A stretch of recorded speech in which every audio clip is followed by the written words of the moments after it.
Hi guys, and welcome back to World's Best Gardens. This week we're looking at a garden just outside of Warkworth in Matakana called Omaio, and it's a garden created by Liz Morrow.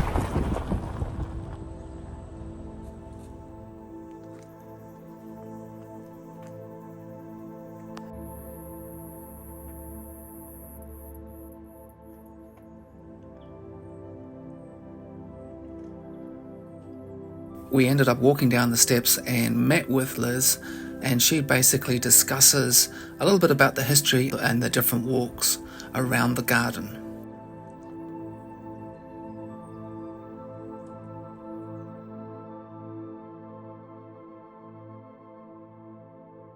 The outdoor entertainment area is full of beautiful pots and containers full of plants.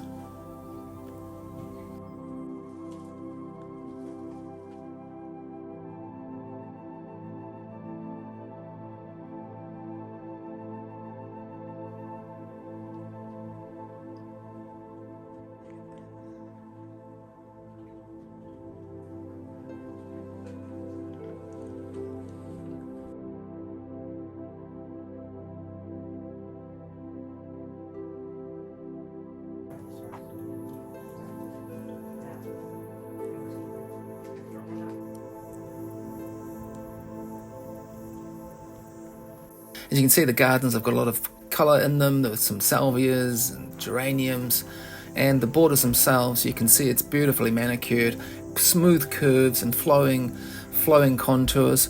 Apparently they were all mapped out with using hose pipes, and took quite a while to perfect them, and that was all done prior to planting. So throughout the garden there's a couple of areas that are dedicated to her son and to her daughter. This one's to her son Johnny, who does a lot of the maintenance for the native areas, and it leads down to a beautiful, amazing, awesome view of the Tarawhenui Peninsula.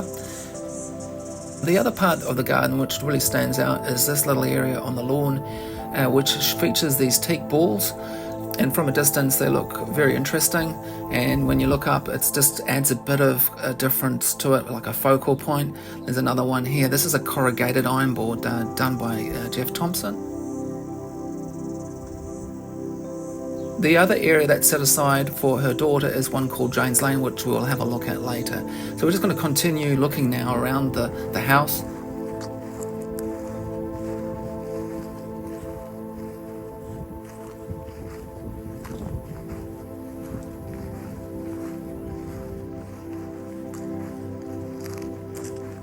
At the time, Liz had just finished helping out with the tennis tournament. That's why you see the flags up there. 3 cabbage trees, and then underplanted with some daylilies. This is the gigantic Pururi Vitex lucens. It's about full size.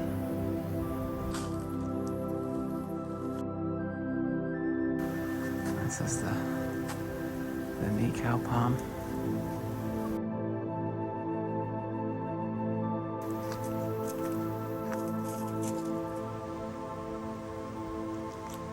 Another kauri going up there.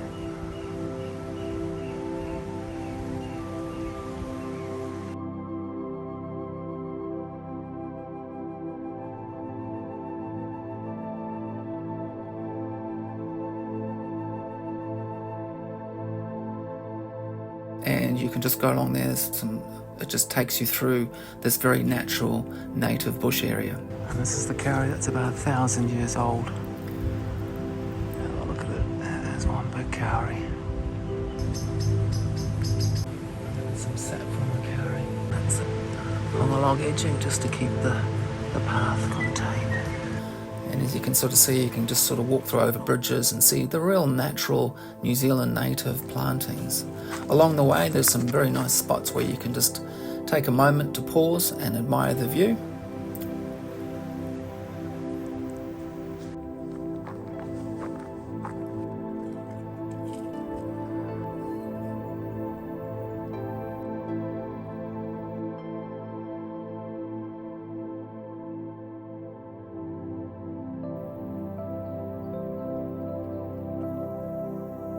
Come back up to the top. And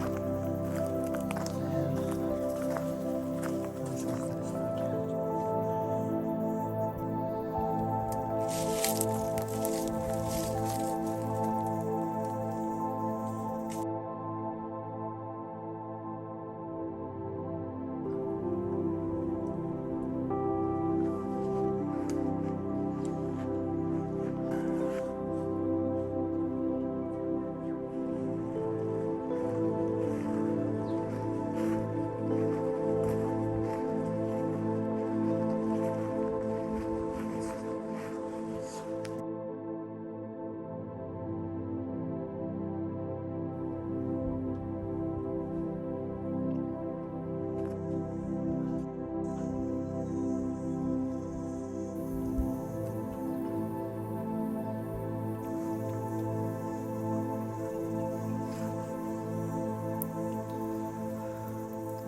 So now we're going to have a quick look at the Koro garden.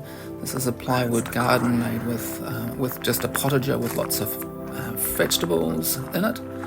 And then that leads down to a nice native walk, again with clivias underneath, which will look amazing in that sort of probably October period.